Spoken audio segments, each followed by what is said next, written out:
featuring artists Ruth Formica, Elisa Bennett, Denise Sidor, Lara Marconi, and Kim Hext.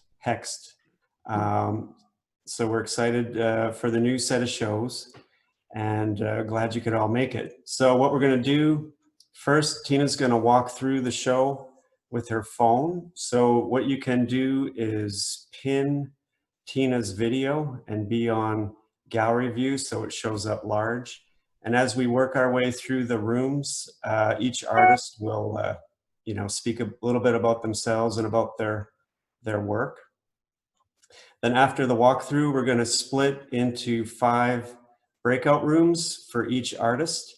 And a lot of you are pre-assigned to rooms. If not, we can put you in the room as we go. And then you can feel free to come back to the main room and go into everybody's room to see and talk to each artist. If you're new to the gallery, I can tell you a little bit about that. Tina and I opened the gallery in 2006, mainly because we wanted to show the work of our friends. So we're still kind of doing that. We just have more friends now. So we are located on Ridge Avenue, 1355 Ridge Avenue. That's adjacent to the Divine Lorraine Hotel, Broad Street in Philadelphia. And in 2017, we expanded our space into the adjacent building, which we were lucky enough to get. And so then we have 6 additional exhibition spaces. So it lets us show the work of that many more artists.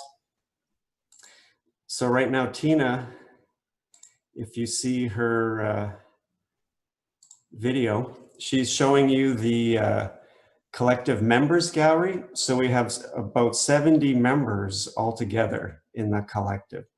And in this gallery, we have 1 piece by each artist on display at all times. So everyone maintains a presence in the gallery, even if they're not having a solo show.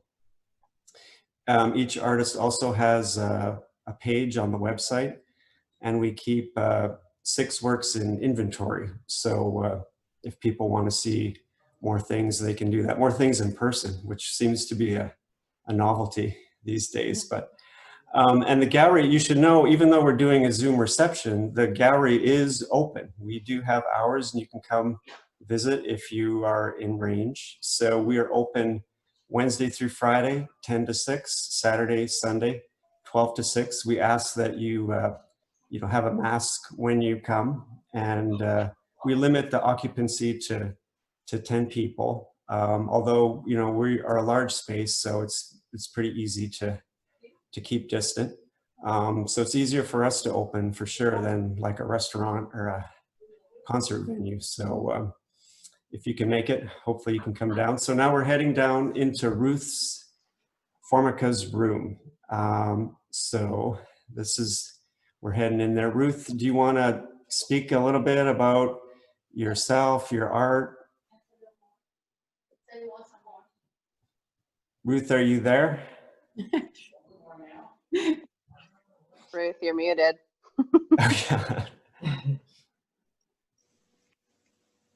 How about now? All right. What? Can we hear? Yes. Yeah, speak. Okay, you're good to go. Okay. I'd like to talk a little bit about how the circumstances that the world are in right now has affected my artwork. If you would look at the big painting of the orchid that Tina went on first, it's similar to these paintings you see of mine in the background. Big paintings, big spaces, lots of things showing outside, flowers, fruit, lots of color. That's how I've been painting for the last few years. But I found during, when the pandemic began, at first I couldn't paint at all. So I think it's really affected us as artists and people. And I found it really changed my work. Since I couldn't start one of my big paintings, I decided I'm just going to do a small painting. I'm going to do a painting in a way I've never done a painting before, and I'm not going to care how it comes out. I just need to know I can do something. So I sat down with some watercolor and gouache and ink, and some watercolor canvas on boards, which I had never used. So I thought, well, let's try that. So I found my paintings would start out a wet into wet. And previous to this, I've been doing oil. So I started wet into wet on this canvas board, and I would let that dry. And then I would go in it with some gouache and some ink, and then I would let it dry. And it became something I could work on all the time because it was a layering process. And I was able to do it for anywhere from an hour to 3 hours in the morning, and also again in the afternoon. And all that time, I didn't have to think at all about what was going on out there in the world. I didn't have to think about politics, news, which I don't watch news anymore. And it was really, it saved the day, my finding this new way to do art. And you'll see that the smaller paintings are, number one, they're smaller. They still have a large amount of saturated color, which I really like. But instead of the big spaces and patterns that I like to put in my paintings, the painting became more of a pattern itself. I don't know if you can see this painting behind me. This is similar to the small paintings that are in the gallery now, but it's also a layering effect, and it's still using great color because I really am into saturated color. I think color is the reason that I paint. Anyway, it's much more contained, as I felt more contained, and it has certain elements of my yard and my house, which is the only thing I saw for like 3 months. You know, I stayed in the house like we all did. I went up and down my side yard for fresh air and exercise every day. And that's sort of what my paintings are about. You know, I'm down in Florida right now, so it's so hot that I would do my walk at like 7 o'clock in the morning. And after that, it would be too hot to do any weeding or anything in my garden. So my garden became overgrown, and that became a painting. So it's been quite an experience. I hope all of you have been getting through it all right. I think it's very important that, you know, we have a creative outlet and use it in any way that we can to live through this blip of the universe that we're experiencing. So I think the paintings, the small paintings, they're also a little bit more intimate, you know, enclosed. They're not quieter, but they're not big, bold, expressive paintings like my larger paintings have been. So I hope you like them. Thank you, Ruth. They're great. Thank you. So now we're heading down into Elisa Bennett's room. Elisa? Yes. You want to speak a little bit about where you're coming from and your work? Can you hear me? Yes. Oh, good. Yeah, so everything in the show was either the paintings are all basically painted on site in southern Arizona, near my ranch that I ran with my dad for many years. Spent a lot of time down there. Fell in love with dead trees, and have been working on dead tree paintings from there for over the years. I can't even think. Those two were to be sort of studies for that big one, but there were many of them. And then when you come in, you're seeing the sculpture, which are, let's see, we have 4 horses, and then you'll see some other ones. These are also inspired by the ranch. The watercolors on the wall are all from the ranch, Arizona. The drawing of the young bull, I think, was actually a young cow, but we call those a young bull. And then there's the big bull there. More watercolors, and then that's a bird that's sitting on some cow vertebrae. And now the the sculptures, two of the sculptures, this is a little hard to see with this light, but he is made out of old letters. Maybe you can, there you go, you can see a little bit better. I found a cache of old family letters from my grandmother to her parents, and from about 1910 to around 1920, a huge amount of letters. And then I used them to find yet another way to create sort of a new being, but using the structure of unknown being. This horse, that's a printout that's in front of it, and this horse is completely made out of letters. There's no feathers on him at all. So, and he's running, so there's the obvious connection maybe with how horses were involved in the carrying of letters, as were birds. So that in both cases that seemed relevant to do it that way. I've been sculpting horses for years. Started off sculpting them in straw, and then came to this crazy idea of making them out of feathers. That fella right there is made out of pheasant feathers and rooster tails. And I think I call him Pride. So he has that certain arrogance, I think, that sometimes is wonderful, and those gorgeous animals. More watercolors behind. This one's got a good backstory. He is made out of pottery shards that I found on the ranch over the years. There were people there called the Hohokams. They lived there from 200 to around 800 AD. All the larger pieces, of course, have been taken by, collectors and things, but I found these, and many of them are painted shards. I didn't change any of the shapes. Everything there is how I found it. And so I created a horse from the history of ancient peoples. And then this is, I guess, the last horse. This horse is made out of macaw feathers from a sanctuary down in Florida. I just love, it's a little hard to see on this video, but they're very sort of almost iridescent blue. So he's just another incarnation of the feathers in the horses. And I just love the combination of the delicate and the strong, and then the very delicate legs, which are all made out of natural sticks. And I guess that's about it.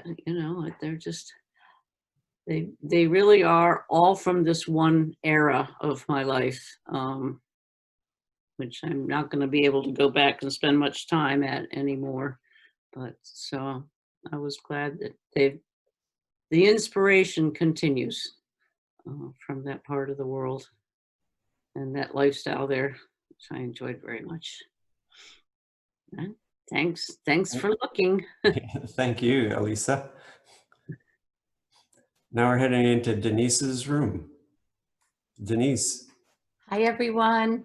Welcome to my virtual show. In case some of you don't know, I'm an abstract expressionist artist. And as you will see, I have done a series of paintings with the theme of water. So be prepared to be submerged. I decided to do this series after being quarantined during COVID. I felt that water was the one thing that I could paint, which would allow me to express the emotions I was going through during the pandemic. Water to me is ever changing. So sometimes it's calm and meditative, as you can see in some of the paintings there. And other times it's rough and angry, which is the way I was feeling sometimes on a daily basis, all of those feelings. And I'm sure everyone can relate to that.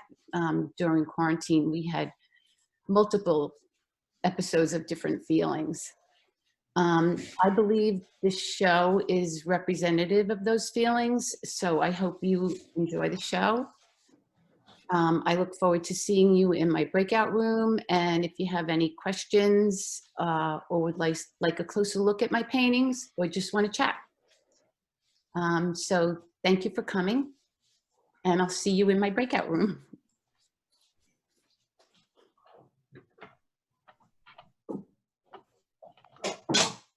Thanks, Denise.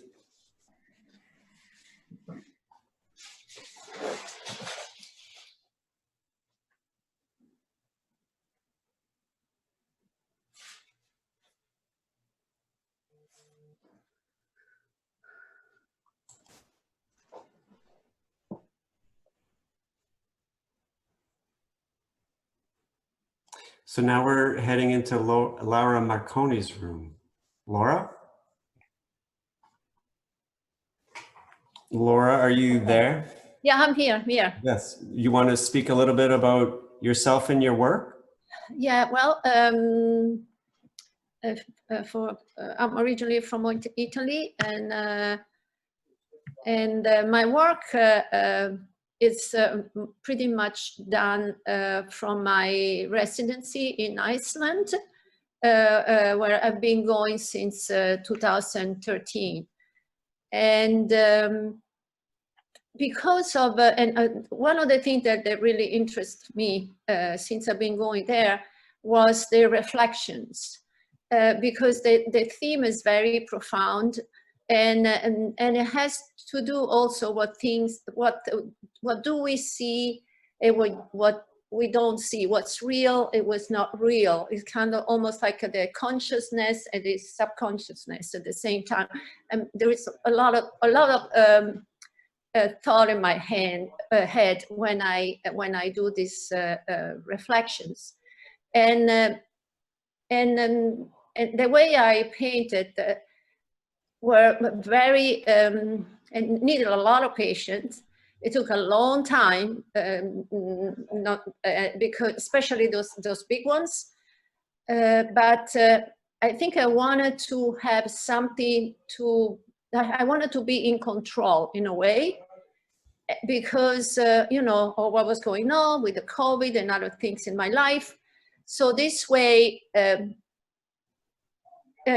I said, I had to be very precise and to be in control, and it gives me something solid to some anchor. And I guess later on we're gonna talk more about the work, correct? I'm not sure. Well, but when you're in your breakout room, people can come in and ask you questions, and you can go into. Okay, detail. okay. But yes, and what was interesting about this series, especially the bigger series, and even the little small one, is that when I started, it's from a real landscape that when I was there, but then I completely, you know, left my creativity and my fantasy just going, and it was really refreshing. And some of those other ones, those are more like a realistic landscape, although even this more kind of realistic landscape have a kind of a design aspect to it because of the lines, the way I paint. And they're all, most of those are all oil paint, except for the two, that the other two little reflections, that they are acrylics. And I guess we can talk more about later on. If I want to ask questions, and I'll be available to answer. That's great. Thanks, Laura. Thank you. Kim. Hi, everybody. Thanks for being here today for our virtual reception. I thought I would just pause right here at this wall outside the entrance to my gallery to talk about, to introduce you to my work, and then I guess talk a little bit about this one large painting that's here. So I'm a representational painter, and I think I would say the most important element in my work, the unifying element in my work, is that I'm very excited about the interplay between light and shadow. And though it's probably true that all representational painting uses light and shadow to render a realistic form, I think for me, it's light and shadow, it needs to be very dynamic and exciting, and it's what gets me excited to make the painting. So I kind of consider that the true subject of my paintings. And with that, I actually then work in multiple genres because I find lots of different things interesting to paint if that light and shadow is a key element. So those genres are architecture and the landscape, and there's some examples of that right here where you'll see I often paint images of things that I encounter locally. I live in Westchester area, Pennsylvania, and my studio is sort of north of Valley Forge, but I also have a connection to Vermont. My stepdaughter has lived there for the past several years, got married, and so have spent a lot more time in Vermont, and so some of my architectural landscape paintings encompass that subject matter.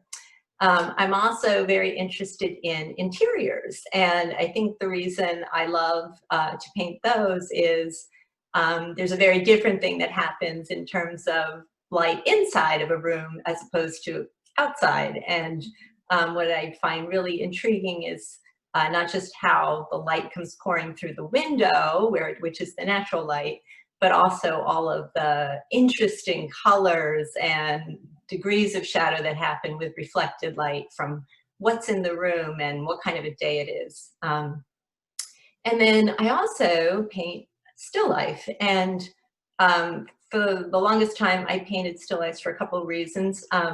They're very interesting in terms of light and shadow too, but also it's a very controlled environment. When you're setting up a still life, you have control over the subject matter in the studio. And I really like to paint from life as much as possible. And still lifes, I can always paint from life. But some of the other subject matter, I work from composites of photos. And that might be something I can talk to you about a little bit more in my breakout room if you're interested. But what I ventured into recently with still life, and this might be a good example here if you can see it down at the end of this wall, is trying to bring all the elements, the different genres together. So not just to have the interesting objects, but also to have them more in their natural habitat, so to speak, like sitting in a window where now instead of studio light, you have natural sunlight, and you have the space inside, and that's the interior aspect, but you can also see outside, and that's where you're seeing the landscape. So it's just been an interesting thing I've been exploring this past year in terms of how all those things can be brought together. But I continue to do, I really like to paint large and small, and you're seeing some small still lifes next to that one I just talked about. I love to do just the casual, the idea of you're just sitting at your table and you're looking down and you see this, there's this beautiful piece of cake and you want to pick up the fork and eat it, or a cup of tea. So, you know, I like to go the range from simple to more complex. And I think doing those simple ones sometimes helps to balance the work. And then on this last wall, I think we have some more architecture and landscape paintings. And these are all sort of more local to either the Westchester area where I live, or that big one there is near Yellow Springs, if any of you are familiar with it, where they have the big art show every year and art classes. Those are, you know, really things that I respond to because every time I'm out driving around or going places, it's what I see in my everyday travels, and I'm sort of always looking for something that can be the next painting. So those are often a result of that.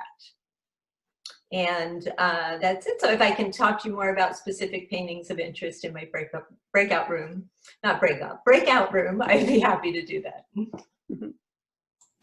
That's great. Thanks so much, Kim. Thanks to all the artists.